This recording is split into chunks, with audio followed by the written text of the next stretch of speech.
En nuestra materia se llama análisis, porque lo que vamos a aprender es a observar el sistema de potencia y a analizarlo, a interpretar los resultados de las simulaciones y a interpretar los fenómenos físicos que pasan en los sistemas de potencia.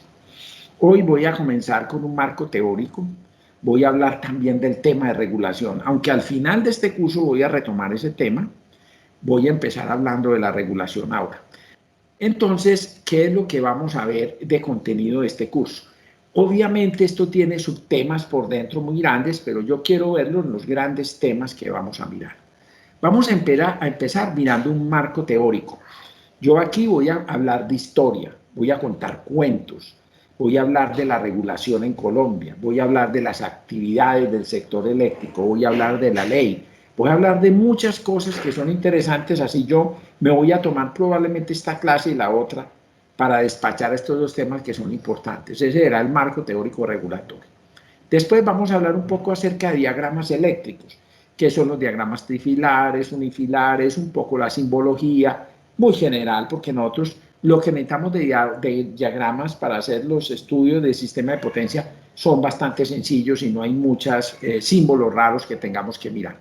Luego vamos a hablar de los sistemas en por unidad. ¿Qué es por unidad? ¿Por qué sirve el por unidad? ¿Cómo se saca el por unidad? Vamos a intentar entender bien todo el sistema de por unidad. Luego vamos a hablar de la matriz Y barras o Y-bus, que es la matriz más importante en el análisis de los sistemas de potencia. Es una matriz supremamente poderosa porque es muy fácil de construir y tiene unas ventajas, no solo es simétrica, sino que adicionalmente es muy dispersa, está llena de ceros. Y eso hace que desde el punto de vista de las matrices sea muy fácil de operar, de organizar. Es una matriz extremadamente poderosa y casi todos los análisis del sistema de potencia se refieren a esta matriz como la base de todo. El inverso de esta matriz es la matriz Z-bus, la vamos a usar para los estudios de cortocircuito, realmente es el inverso, pero nosotros vamos a aprender a hacer una construcción sistemática de las dos matrices para entender en los programas de computador cómo se quita una línea, se quita un transformador, se pone una línea, un elemento en una matriz que tiene 3.000 nodos, 3.500 nodos, como hoy operan los sistemas de potencia.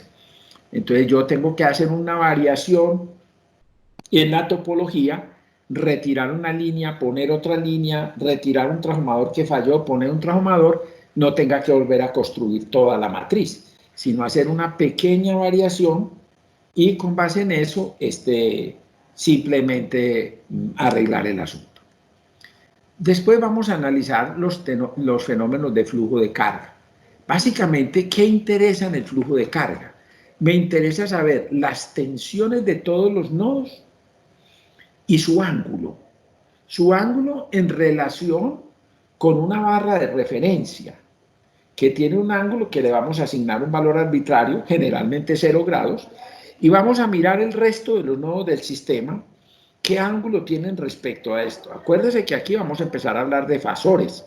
En realidad, en el tema fasorial, un ángulo es omega por t, o sea que un ángulo es un tiempo, que es igual al ángulo dividido por omega, 2πf.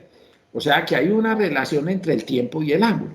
Por lo tanto, cuando yo tengo un ángulo entre dos nodos, en la tensión de dos nodos, lo que estoy queriendo decir es que cuando pasa por cero una tensión, la otra pasa por cero un tiempo después. Y eso conforma el ángulo del cual estamos hablando. Entonces, finalmente, a mí me interesa, y vamos a mirar por qué, conocer esos ángulos, esas desviaciones, porque me van a dar una idea de la fortaleza del sistema, de la capacidad de transmisión, etc. Antiguamente, los sistemas de medida solo permitían medir la magnitud. Hace tal vez unos 15 años llegaron los sincrofasores. Y ahora vía satélite, mirar en qué tiempo cruzó por ser una onda con un satélite es bastante sencillo.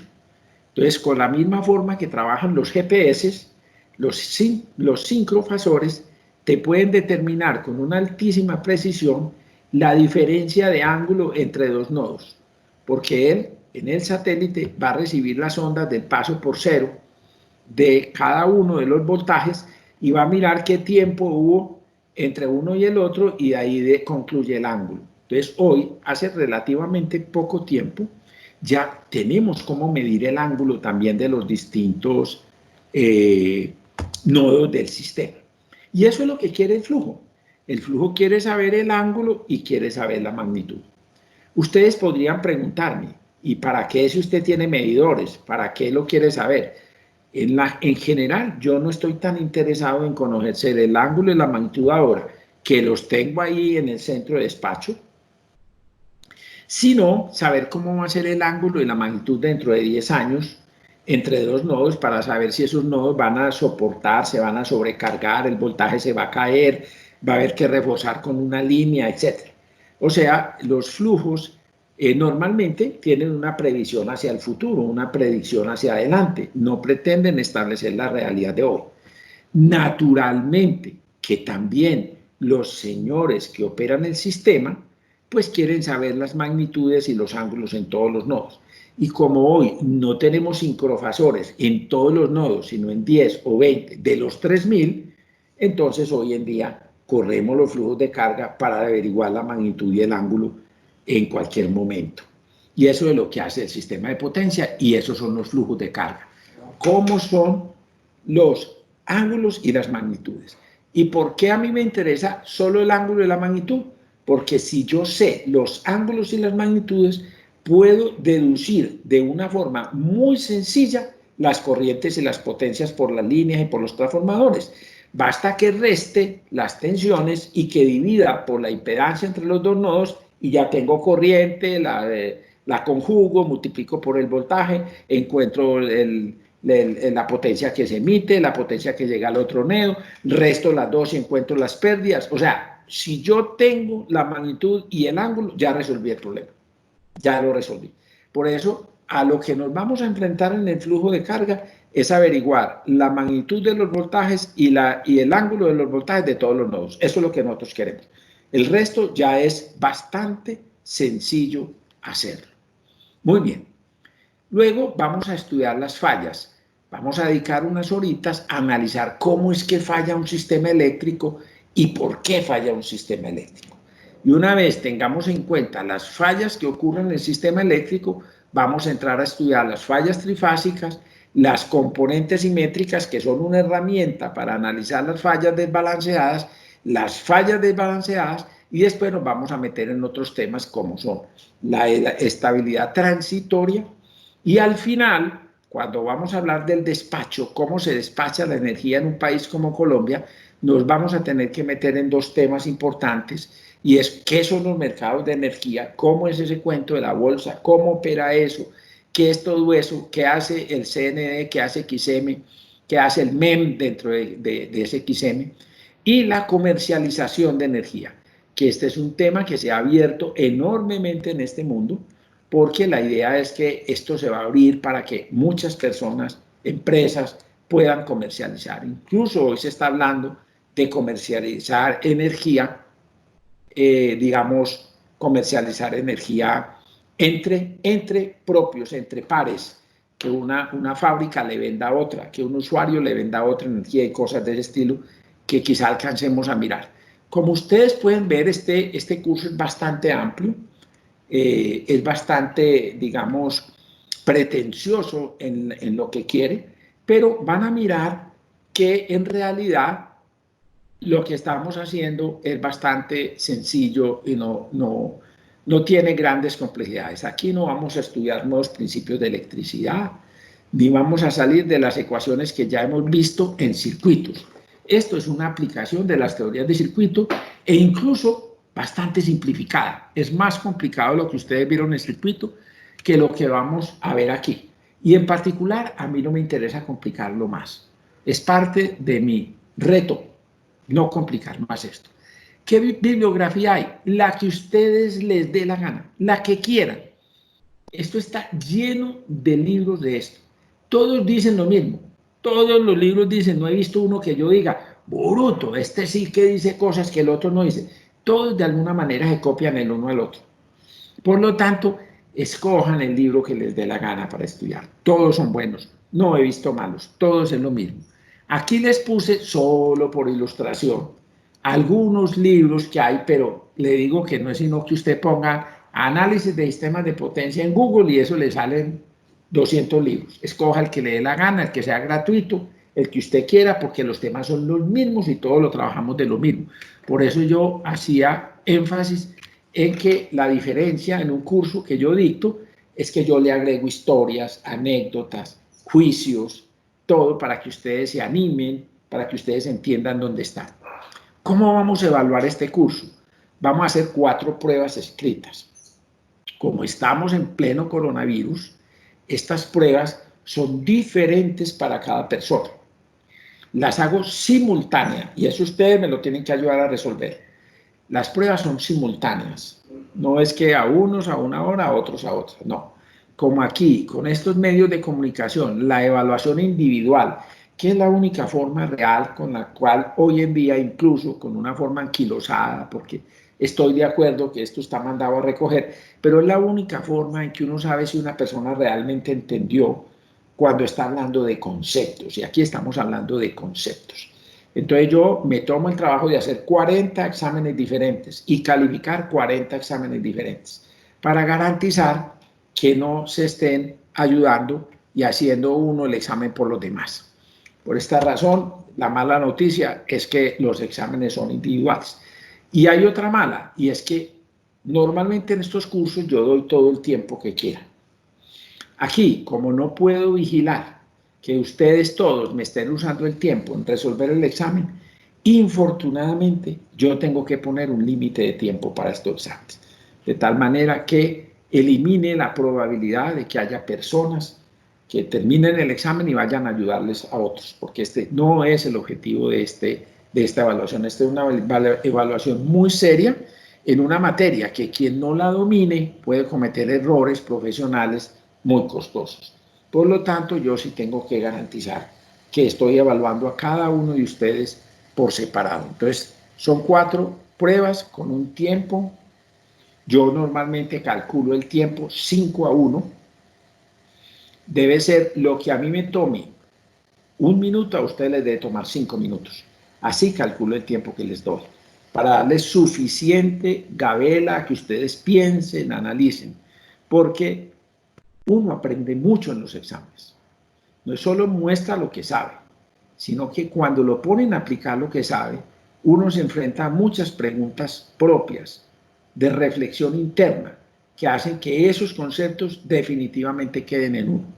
Infortunadamente, estos métodos de evaluación tienen implícito el estrés, pero yo siempre trato de que, a pesar de que esta materia es muy importante y es la única que yo evalúo con esta seriedad por la importancia que tiene, trato de que mis exámenes no sean estresantes. Por eso, normalmente, y no sé cómo voy a hacer ahora, les pido que se compartan pruebas viejas mías. De alguna manera yo pregunto lo mismo, algunas veces cambio, pero no son grandes cambios. Entonces ustedes no deben esperar de mí unos exámenes rarísimos, sacados de yo no sé dónde, inventados de no sé quién, no. Si ustedes averiguan qué pregunté el año pasado, el antepasado, cogen pruebas 3, 4 años con algunos compañeros, etcétera, eso es más o menos lo que, más o menos, puedo variar, pero yo diría que no varía el 20% de lo que yo pregunto, porque lo que yo quiero que ustedes sepan está ahí. Por lo tanto, ustedes no deberían esperar grandes sorpresas en los exámenes. No debería ser la gran sorpresa que ustedes digan, profe, jamás en la vida pensamos que fuera a preguntar esto. Esto baja mucho el estrés, porque aquí no se trata de que yo intente demostrar que yo sé que ustedes no. Ese no es el objetivo. La idea es que todos aprendamos juntos, que si usted tiene claros sus conceptos, aquí van a quedar, no se preocupe, no tiene que pasar nada. Entonces yo les voy a sugerir que se compartan entre ustedes un poco exámenes viejos míos que por ahí hay. Si hay alguna cosa, yo de pronto busco por ahí un paquete y les mando exámenes para que ustedes hagan ejercicios y volteen. Igual, en los libros de estos textos también hay ejercicios. Lo que pasa es que normalmente son muy bobitos, pero ahí están, que también los pueden usar sin mayor problema. Muy bien, Entonces ahora sí vamos a entrar en materia. Vamos a hacer un repaso de electricidad, lo más sencillo, y vamos a decir que la electricidad es una forma de guardar energía, definiendo como la energía la capacidad de hacer un trabajo. Hay una cosa que es clara, el universo guarda energía, la guarda de muchas formas, pero al final todo parece indicar que la forma de energía que va a terminar marcando el fin de los tiempos es la energía térmica, la forma más degradada de energía, que consiste en que ya hubo un consumo del cual ya no puede recuperarse sino parcialmente esa energía para convertir en energía útil, ¿sí? Entonces, por la segunda ley de la termodinámica, usted convierte las cosas en calor y si quiere volverlas a poner en una energía que se pueda guardar, ya usted tiene una parte que no le queda factible volver a hacer, que es la eficiencia del proceso.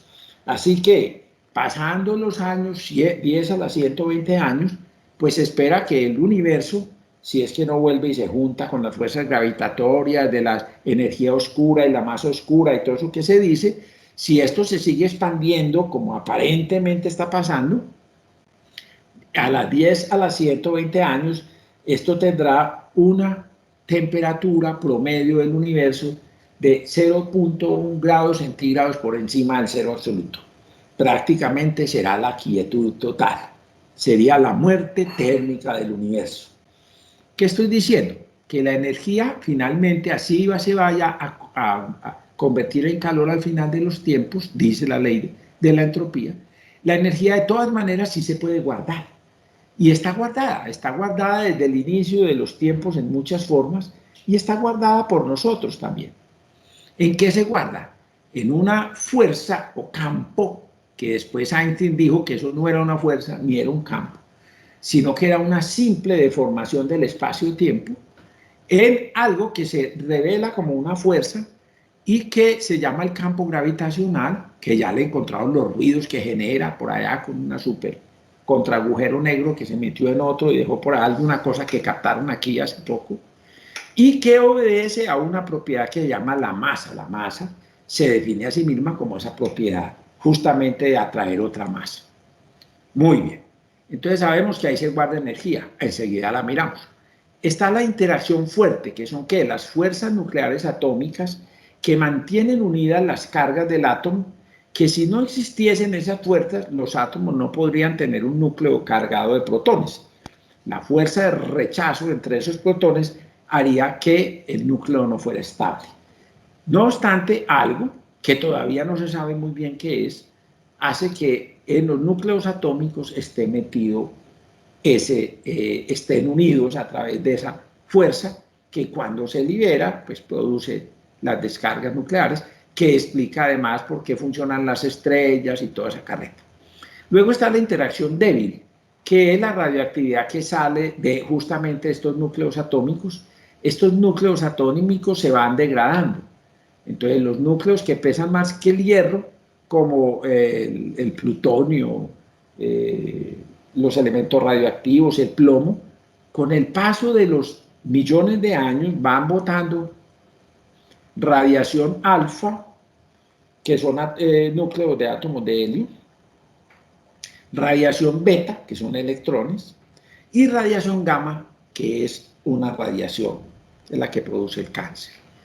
Estas fuerzas, las radiaciones que salen, son materia, energía que sale del átomo y que lo va degradando. Por lo tanto, el átomo se va a degradar con el tiempo y el plomo sí va a ocurrir lo que querían antiguamente nuestros primeros científicos, era convertir el cobre en oro y cosas de ese tamaño. Entonces, sí, efectivamente hay ese fenómeno, se llama interacción débil. En los últimos trabajos de los últimos 20 años en el sector, en los premios Nobel de física, han demostrado que esta interacción débil en realidad es electromagnética. No hay una fuerza adicional que llama la interacción débil. Y está el campo electromagnético, que es el que nos une como ingenieros electricistas. Muy bien, sabemos las unidades. La energía en el Sistema Internacional de Unidades se mide en julios, pero los julios son una base de energía muy pequeña. Entonces nosotros decidimos que 3.600.000 julios son 1 kilovatio hora. La conversión es pasar julios que por segundo de vatio multiplicar por horas, que son 3.600 segundos, ahí tengo kilovatio hora. Entonces ahí tengo la conversión entre kilovatio horas y julio, que kilovatio hora, siendo pequeña para los electricistas, es mucho más grande que esta, y le damos gracias a Dios que podamos hacer cuentas con una unidad que no nos tenga haciendo cálculos de 10 a la 22, 10 a la 21 como los químicos, que se mantienen haciendo cálculos con el número de Avogadro y unos números que son 10 a la 18, a la 21, a la no sé qué. Nosotros los electricistas simplificamos esta unidad, pero también obviamente hay unidades de calorías, con lo cual también la gente mide el consumo del cuerpo humano, la gordura y todas esas cosas, y los BTUs que normalmente se usan en el sector petrolero, ahí donde se usa la unidad del BTU. Eso sí no hemos podido, unidad inglesa, pero la unidad internacional que se debe usar es el julio. ¿Qué es la potencia? La potencia es la velocidad con la cual entregamos la energía. Es decir, la potencia es la energía por unidad de tiempo, y cuando ponemos la energía en julios y el tiempo en segundos, que es otra medida del Sistema Internacional de Unidades, pues obtenemos el vatio. El vatio nos mide cuánta velocidad entregamos. Esto es importante porque en el sistema de potencia vamos a tener que mirar la energía y la potencia, ambas cosas, para explicarles esa diferencia que es tan clave conceptualmente para ustedes.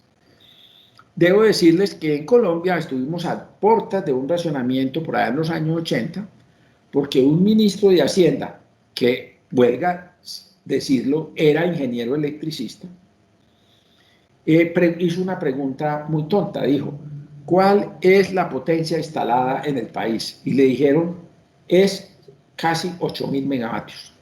¿Y cuál es la demanda pico que tiene el país?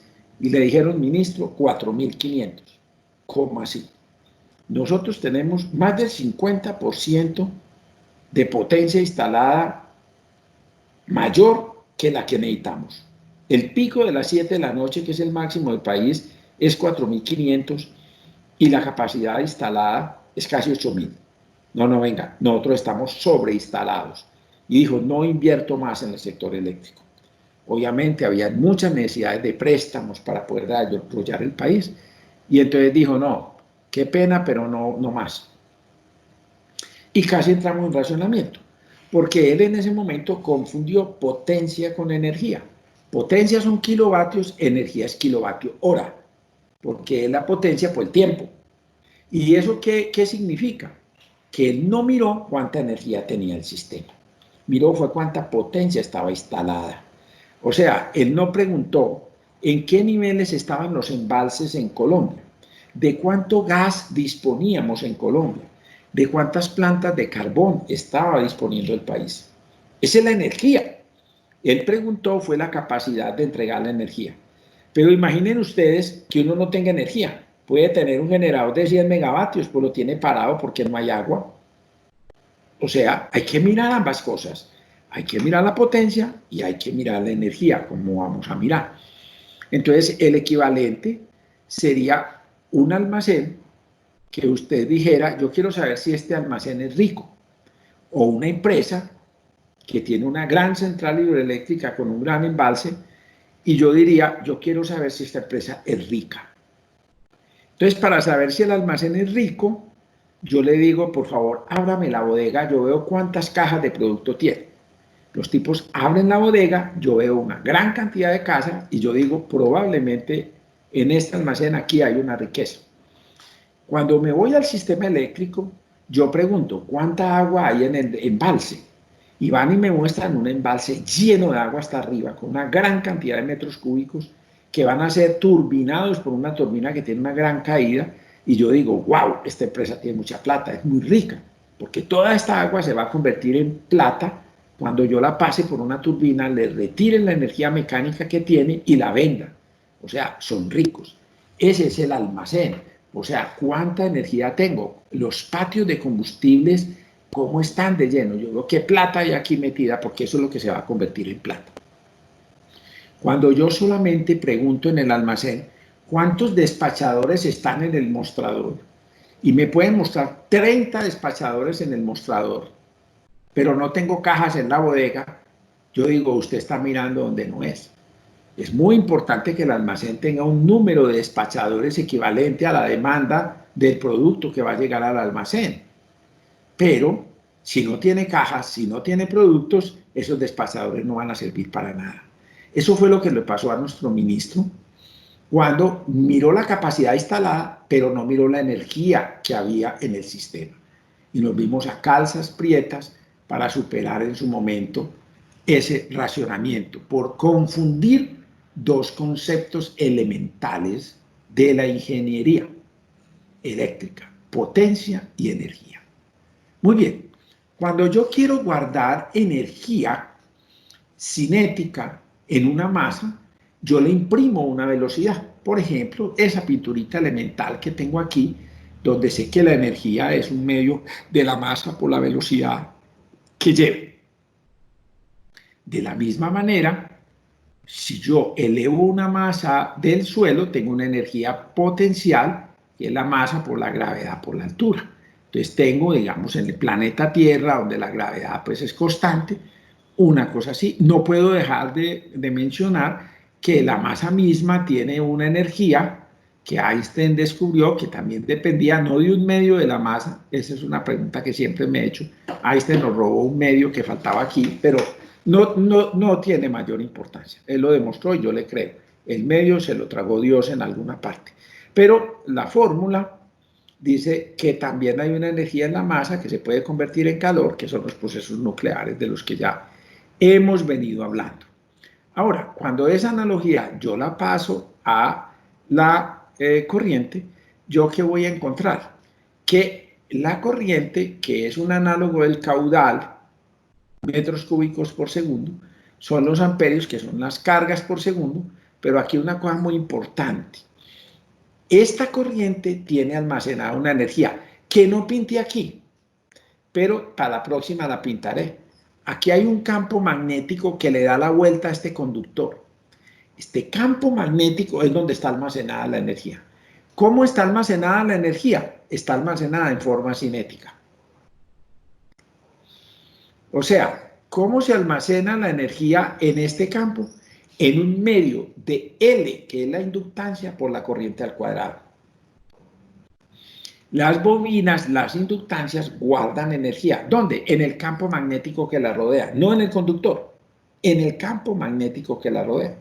Por eso pueden inducir y alguien incluso puede robar energía por solo inducción o trabajar como un transformador con un primario y un secundario. El secundario le roba la energía al primario a través del campo magnético que se genera en el primario y que atraviesa la espiral del secundario, de donde se roba la energía. Y lo que hace es sacarla de un conductor y meterla en otro. ¿A través de qué? Del aire. El campo magnético es donde se almacena la energía. Se almacena en energía cinética. La energía de campo magnético es energía cinética. Si no hay movimiento de cargas, no hay campo magnético. El campo magnético requiere movimiento de cargas, aún se trate de un imán natural. Hay un movimiento atómico en algo que probablemente podemos ver después en este curso. Hay un movimiento atómico que hace que quede un campo magnético residual en cada uno de los dominios magnéticos que conforman un material magnético. Y ese campo tiene una energía almacenada. Ahí está guardada la energía. O sea, si los electrones no le dieran vuelta a los átomos y generaran un spin magnético que puede ser orientado por un campo externo, como el campo, digamos, magnético de la Tierra en el caso de los imanes naturales, no nos daríamos cuenta que ahí hay una energía almacenada. Pero en todo giro que se está haciendo en todo átomo hay un spin y ahí hay una energía magnética. La hay por el giro del electrón a través del núcleo atómico y como el giro sobre sí mismo del electrón. Son cargas que se están moviendo. Luego hay campo magnético. Si yo tengo las cargas en quietud, no puede haber campo magnético. Muy bien. Igual sucede con la tensión. La tensión, que es igual a lo que llamamos voltaje, es una presión eléctrica parecida a la presión que tiene un tubo. Cuando hay diferencia de presión en un tubo, pues hay un flujo de caudal, que es la corriente. Cuando hay diferencia de tensión en un conductor, hay esto. Este voltaje que adquiere el tubo genera un campo en el cual también se almacena energía. Se almacena energía en forma de campo eléctrico. ¿Cuánto es esa energía? Un medio de la capacitancia por el voltaje al cuadrado. O sea, en el sistema de potencia la energía se está almacenando en los distintos elementos y transportando a través del sistema de potencia como energía eléctrica, que es una forma de almacenamiento de energía. Las pérdidas es una parte de esa energía almacenada que infortunadamente se vuelve calor, se vuelve pérdida. El proceso de transporte no es tan limpio, por eso queda alguna pérdida que se pueda guardar. Hoy en día, cuando hablemos de almacenamiento de energía, vamos a ver cómo en grandes magnetos se almacena energía cinética de corriente que está circulando en los supermagnetos, y los ultracondensadores no son otra cosa que almacenadores de gran voltaje, cargas dentro de unas placas de un condensador que tiene entre placas una distancia demasiado pequeña, y eso le permite guardar mucha carga, mucha energía en este voltaje. O sea, ellos son almacenadores. Obviamente recordemos que esta va a ser una ecuación de toda la vida de nosotros, no podemos olvidarla jamás como ingenieros electricistas, y es que la potencia es voltaje por corriente. Esto fue muy bien definido para que no hubiera una constante aquí, como es el caso, por ejemplo, de las turbinas de agua, que aquí aparece 9.81. Aquí esto ya da derecha la potencia, voltaje por corriente, que son los vatios, que van a mostrarnos cómo evolucionó el sistema de potencia. Esta ecuación es lo que explica todo lo que pasó en la red de potencia hasta el día de hoy, como les voy a explicar. Obviamente la energía es potencia por el tiempo, se mide en julio, kilovatio hora, caloría y BTU, como habíamos dicho. Ahora, antes de entrar a hablar del sistema eléctrico, hablar de la historia, hablar del futuro de la electricidad, yo voy a hablar de los derechos. Voy a empezar con una cosa que probablemente ustedes ahora se sientan extraños que yo vaya a mencionar.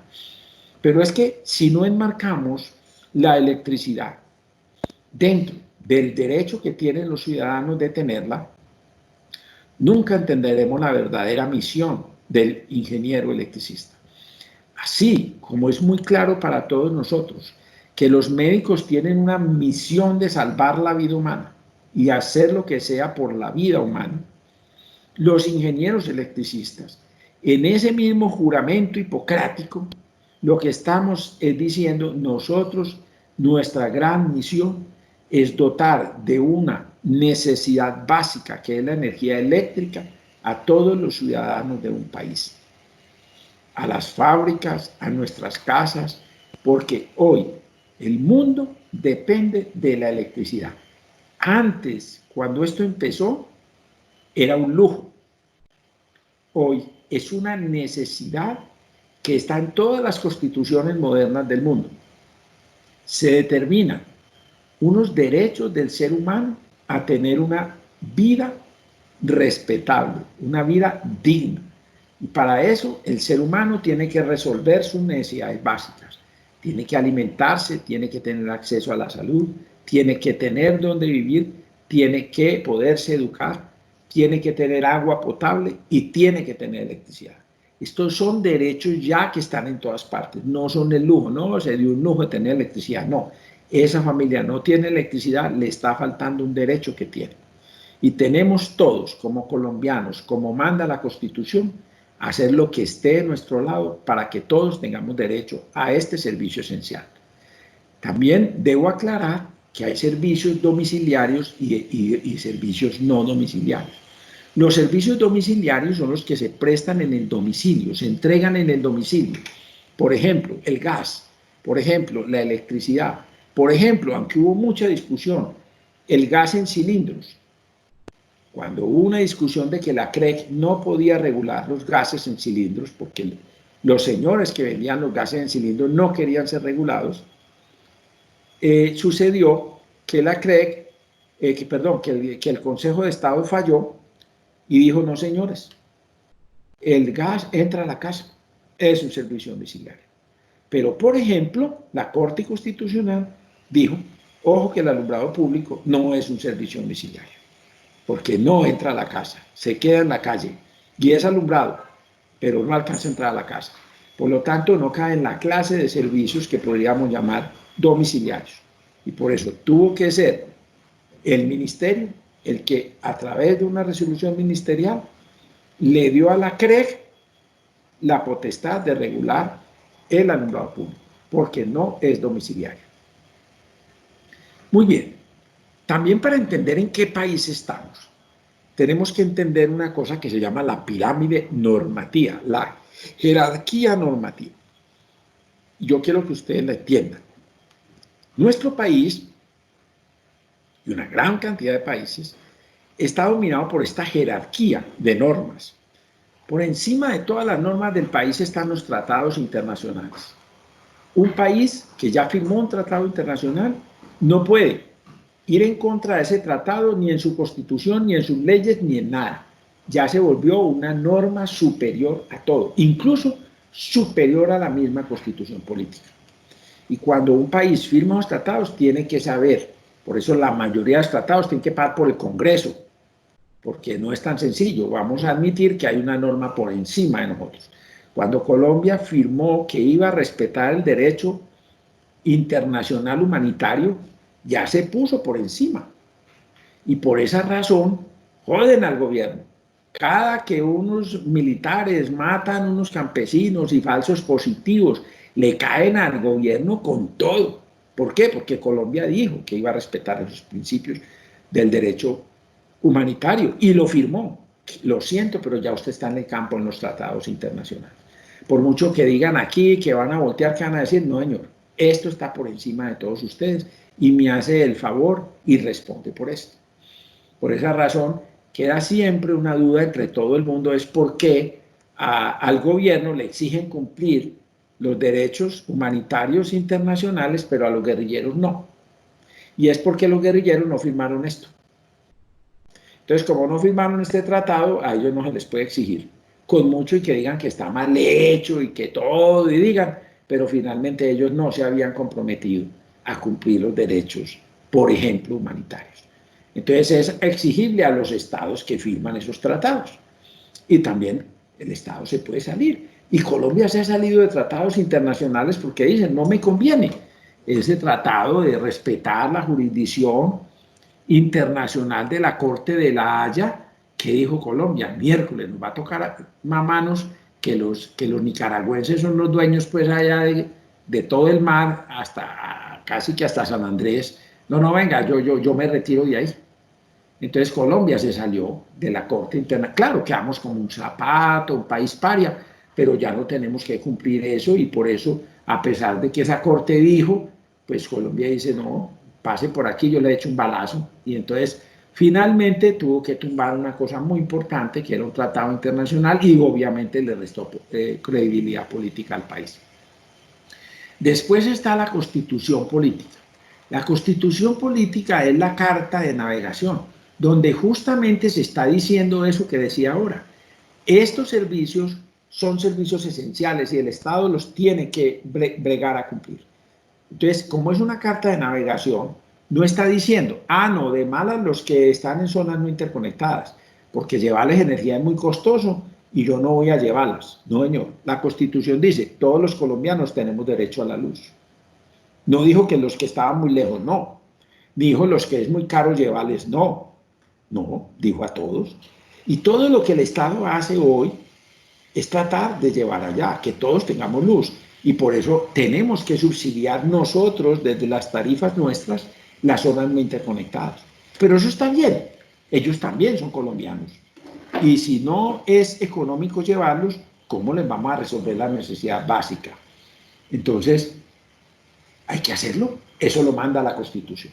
La Constitución colombiana, a pesar de que, pues ustedes seguramente la mayoría ni siquiera habían nacido, pero esta Constitución modernizó al país en cosas muy importantes que yo los quiero ubicar. Ustedes me van a decir, este tipo no va a hablar de política. No, papá. Es que estas normas nos cobijan a todos y tenemos que saberlas.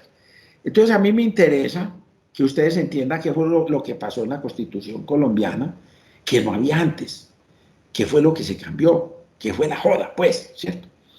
Entonces, la Constitución viene obedeciendo una modernidad que vino desde un principio que apareció en la Segunda Guerra Mundial. Oigan este cuento que les voy a contar. Cuando terminó la Segunda Guerra Mundial, se hizo un juicio. Y en ese juicio se decidió que todos esos alemanes eran unos HPs y que había que pasarlos al papayo a todos. Todos esos militares, ellos los filaron y los fusilaron a todos. Pero ellos en principio se defendieron de una manera que dejó preocupada a la gente de esa corte. Ellos llegaron y dijeron, señores, no, nosotros no somos ningunos asesinos, matamos 6 millones de tipos, pero lo hicimos pues por mandato de la Constitución alemana. ¿Pero cómo así? Y es que la Constitución dice que maten pues a todo el mundo. No, léanla. Y leen la Constitución alemana y empieza diciendo, el pueblo alemán está por encima de cualquier cosa. Es el más alto interés, el Estado alemán. Entonces ellos, ¿qué dijeron? Señores, estos señores judíos se metieron aquí, se apoderaron de los bancos, se apoderaron de los medios de producción, se apoderaron de las propiedades, se estaban apoderando del Estado, estaban acabando el Estado. ¿Qué nos tocaba hacer a nosotros? Defender al Estado como dice la Constitución. Y si estos tipos eran los que estaban poniendo en entredicho el Estado, pues al papayo con todos, y eso fue lo que hicimos. Esa fue la defensa que ellos hicieron. Obviamente los argumentos de la contraparte eran muy grandes, porque para hacer eso no tenían que matar 6 millones de personas, ni hacer lo que hicieron, ni apoderarse del resto del mundo. O sea, evidentemente no fue suficiente argumento para salvarse y a todos ellos les pelaron el papayo. Pero sí quedó la gran duda. Oiga, de veras, hombre, las constituciones del mundo dicen que los países están por encima de cualquier cosa.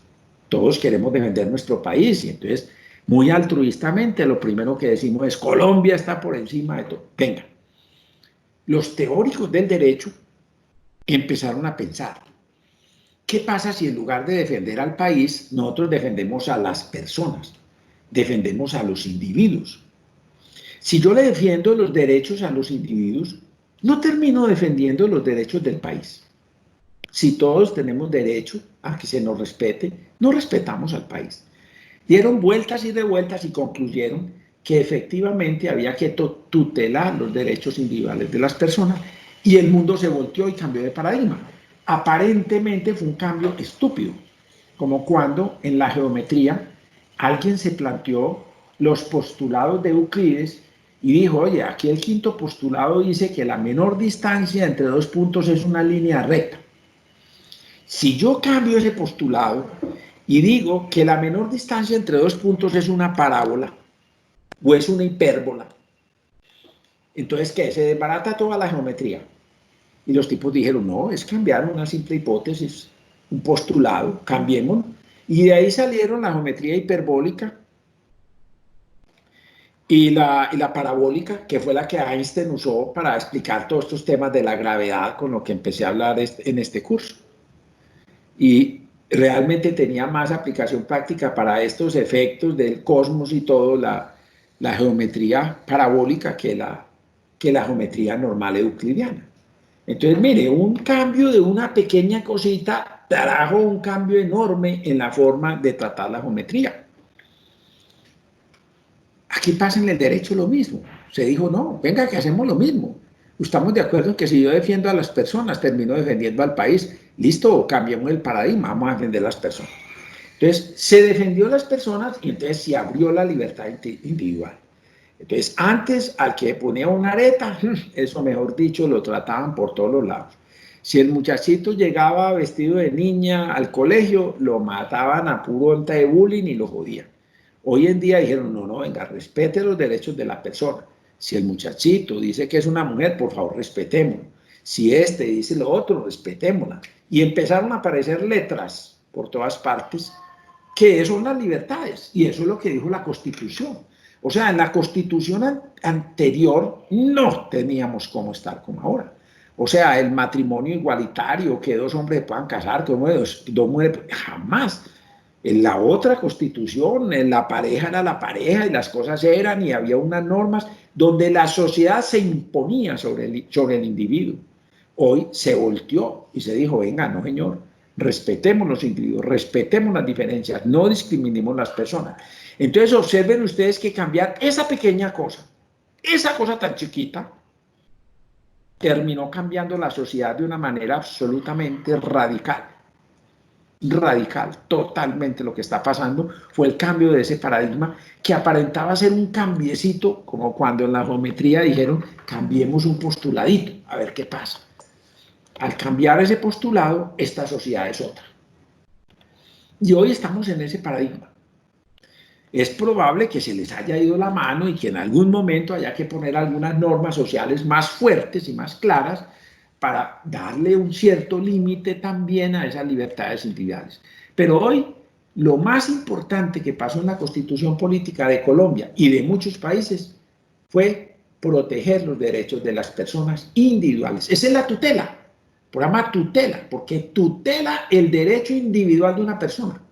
Entonces ese cuento de las tutelas colectivas no existe. En Colombia no hay tutelas colectivas. Cada persona va y pelea lo suyo. Uno va, que tengo cáncer, no me quieren poner la quimioterapia, voy y pido. ¿Qué es lo que está reclamando? Venga, que me pongan la quimioterapia. ¿A quién? A usted. Entonces da la orden, póngale la quimioterapia a ese. Pero hay otros 200 en la fila. A cada uno le toca sacar las tutelas. Y por eso las tutelas son 200.000, 300.000, eso por mes es impresionante. Y hay que descongestionar los juzgados porque la gente encontró en la tutela una forma de defender sus derechos individuales.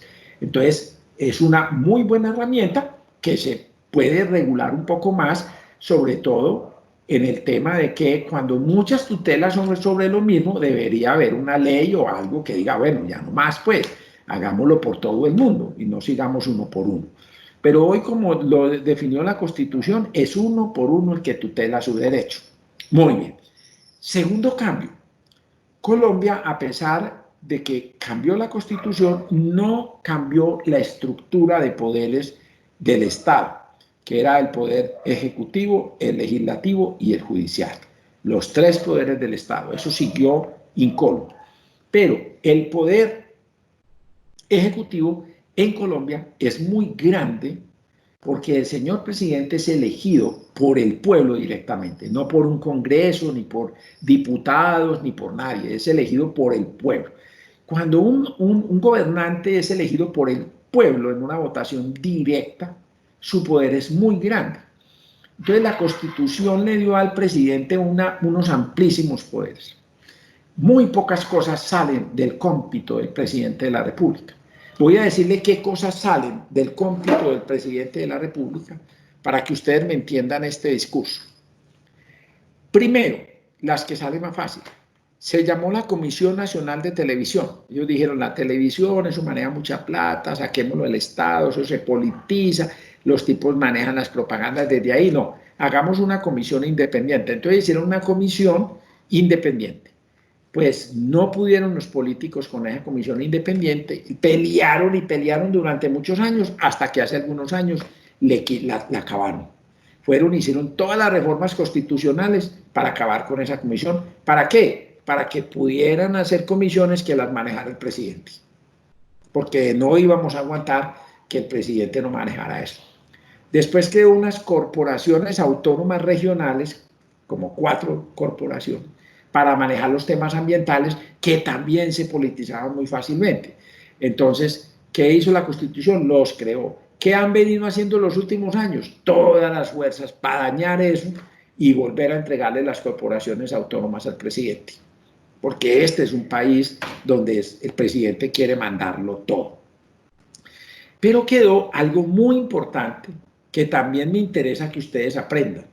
Y es que quedó la Junta Directiva del Banco de la República.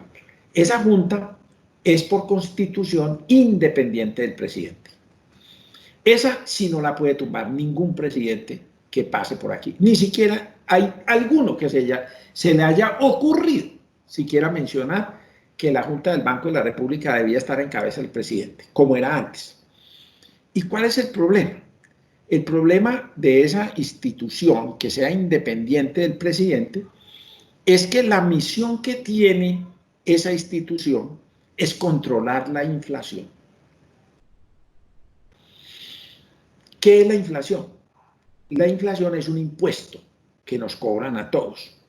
¿Cómo así que la inflación es un impuesto? Sí, señores, es un impuesto. ¿Y cómo se cobra ese impuesto? A través de una cosa que se llama la emisión de billetes. Entonces yo me voy a devolver al inicio de la economía para que entiendan qué es la inflación y por qué la Constitución le dijo al presidente, usted no puede manejar el billete. Entonces, ¿qué sucede? Cuando empezó la economía en la humanidad, había un trueque. Yo cambiaba 15 gallinas por un cerdo. Y cogían las 15, las contaban, tome para allá y preste el cerdo para acá. Pero se volvió muy difícil, el trueque se volvió muy difícil. Necesitaban algo intermedio para hacer el trueque. ¿Y qué hicieron? Utilizaron algo de valor que la gente valorara y que la gente estuviera dispuesta a entregar ese valor por un cerdo y que también estuviera dispuesta a entregar ese mismo valor por 15 gallinas. Entonces, esa cosa intermedia que valía tanto como un cerdo o 15 gallinas, se volvió una moneda. Las primeras monedas fueron en oro. Cada que tumban y encuentran por ahí cosas de los romanos, de lo que encuentran monedas de oro. Y las monedas de oro fueron muy comunes. Hasta el siglo XIX fueron muy comunes las monedas de oro. Ellas mismas valían lo que iban a transar. Entonces no había que llevar el cerdo, había que llevar la moneda. Y se cambió la moneda y se usó la moneda. Pero infortunadamente esos metales no eran pues tan comunes y entonces algún día cuando aparecieron los banqueros, por allá en el siglo IX, en el siglo X, aparecen los primeros bancos, son prestamistas.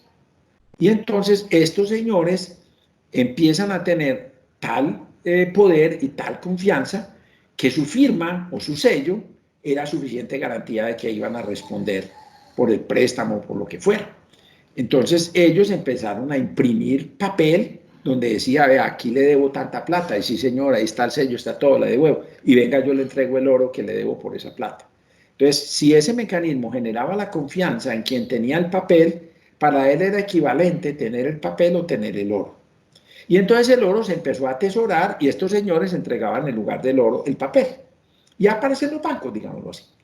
Pero los estados empiezan a ver eso como muy interesante y empiezan a decir, no, venga, el que tiene que manejar esto soy yo, que soy el rey, que soy el poderoso, que soy el presidente, que soy etcétera. Y los estados se apoderan de ese monopolio de conversión del papel en oro. Y durante tantísimos años, cada que un gobernante emitía un papel, tenía que guardar en su banco un oro equivalente al papel que estaba emitiendo. Y a mí me tocó incluso, cuando niño, que habían billetes que dice, el Banco de la República de Colombia le debe al portador de este billete la cantidad en oro, decía. O sea, casi que le decían que si uno iba al Banco de la República con unos billetes, los manes le pelaban el oro y lo entregaban.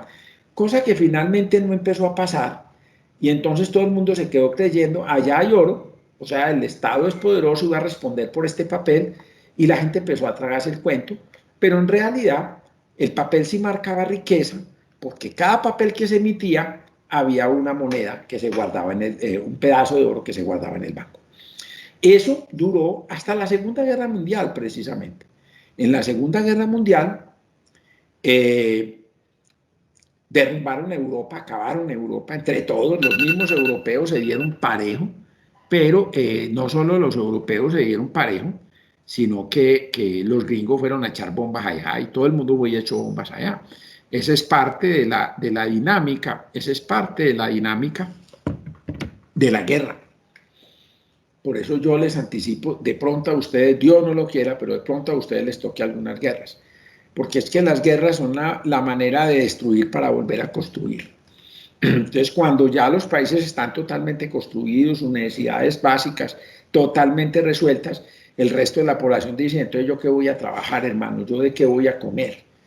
Entonces le va a tocar al Estado inventarse una guerra para que tumben todo, tumben otra vez todos los edificios para que haya alguien que vuelva otra vez a construir los edificios y la economía se mueva.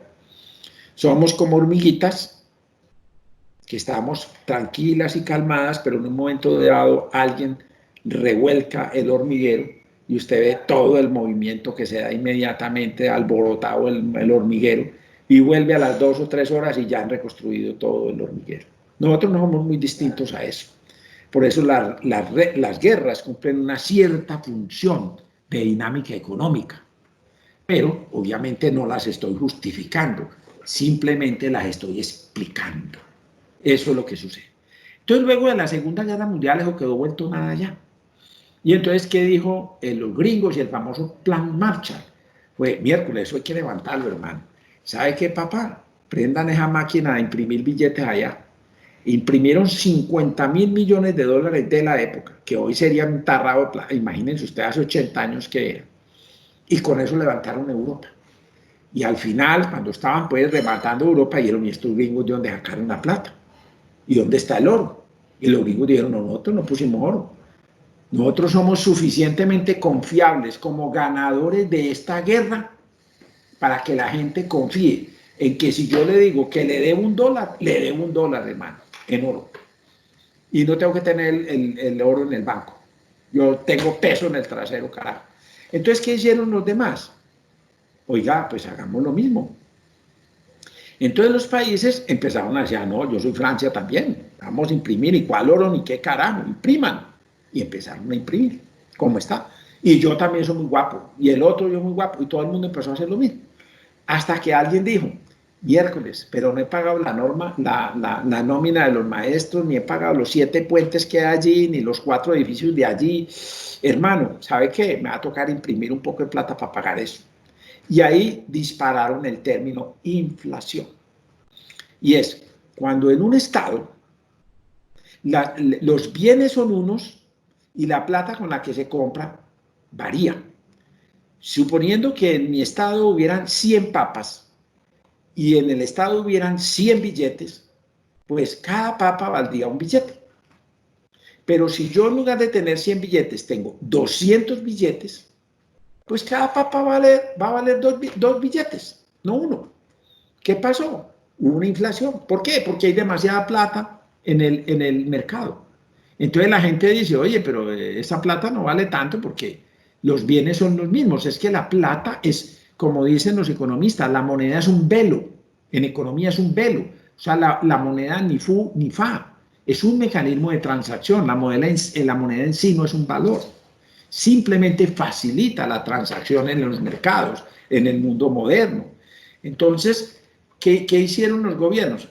Yo debo, vamos a volver a usar el ejemplo de la papa y vamos a descansar un ratico. Hay 100 papas en el país y el gobierno necesita comprar 3 papas y hay 100 billetes. Entonces el tipo dice, ¿sabe qué? ¿Cuánto vale la papa? Vale de a peso. Vamos a ponerla mejor, para que sea más contundente, más ácida. Son 100 papas y el Estado tiene que comprar 30 papas. O sea, tiene que pagar un puente el 1 de enero. Tiene que pagar la nómina de los maestros y el ejército el 1 de enero de un año. Entonces, ¿qué dice? Prendan la máquina y generen 30 billetes más. Entonces, de los 100 billetes que había, ya hay 130 billetes. Entonces, ¿qué hace el Estado? Compra las 30 papas con 30 billetes en enero y se las lleva. ¿Cuánto vale cada papa? Vale un billete, vale $1 cada papa. Porque cuando él la compró, habían 100 pesos, 100 billetes en el mercado. Cada papa valía 1. Él compró 30. Entonces las compró en 30. ¿Listo? Pero cuando terminó el año, resulta que hay 130 billetes en el mercado, no hay 100. Entonces, cada papa, volviendo a hablar de las 100 papas, cada papa ya no vale $1, sino que vale 1.3 pesos, porque hay 130 billetes para las 100 papas que hay en el mercado. Entonces, al final, todo quedó más caro al final del año y alguien dice, hey, pero esta papa valió 1 peso, en diciembre ya la mandinga papa vale 1,3 pesos. ¿Quién se quedó con la plata? Pues se quedó con la plata el gobierno. ¿Por qué? Porque al principio del año pagó 1 peso por cada papa y al final del año esa papa vale 1,3 pesos, con lo cual ese 0,3 se lo ganó el gobierno, se quedó el gobierno con él, porque las papas las compró en 1, pero valen 1,3 ya. O sea, la deuda que él tiene no es de 1 peso, sino de 1 peso dividido 1,3. Él debe menos. En papas equivalentes, él ya no debe una papa como un producto final, él debe una papa dividido 1,3. Entonces, ¿qué hizo? Tumbó a todo el mundo. El Estado con la inflación tumba a todo el mundo. ¿Qué es eso en el fondo? El Estado cobró un impuesto. ¿A través de qué? De la emisión de billetes. Con eso, él creó, él tumbó a toda la sociedad. Y entonces, ¿qué dijeron los grandes estudiosos? Dijeron, no, señor, esa máquina de hacer platica hay que quitársela al gobierno. Miren ustedes, solo basta mirar a Venezuela. El tipo de allá, que es tan bruto y tan animal, pensó que no era sino emitir bolívares y que la economía iba para arriba. Emitan y paguen con bolívares, emitan y paguen con bolívares. Pero si los bienes son los mismos, tiene una hiperinflación de 7.000 y 8.000. O sea, ya está, es más caro hacer el billete que lo que vale el billete. Tiene que parar en algún momento. Por eso esas economías terminan dolarizándose, porque nadie va a creer en una moneda así. ¿Y eso es por qué? Porque los impuestos, el señor gobierno los tiene que ir a pedir al Congreso. Tiene que ir a pedir una reforma. Es que no me alcanza la plata. Vaya y desgástese en el Congreso, aumente el impuesto a la gente, consiga la plata por esa vía.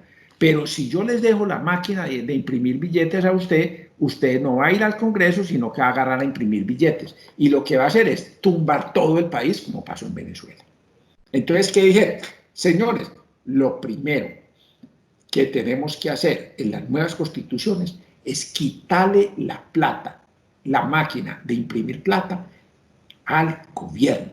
La principal función que cumple la Junta Directiva del Banco de la República es controlar la impresión de billetes. Si él controla la impresión de billetes, en el fondo está controlando la inflación.